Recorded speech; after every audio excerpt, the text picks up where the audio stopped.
I was really nervous because I thought I hadn't done that well, and I was still thinking about some of the questions and going over them in my mind.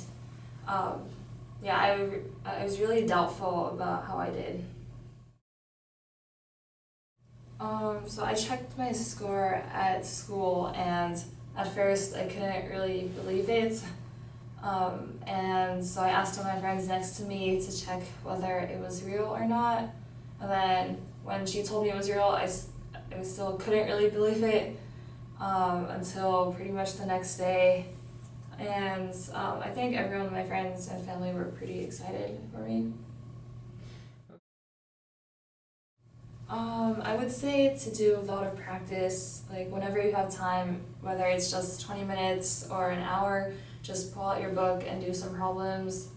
And also don't be too nervous on the day of the test.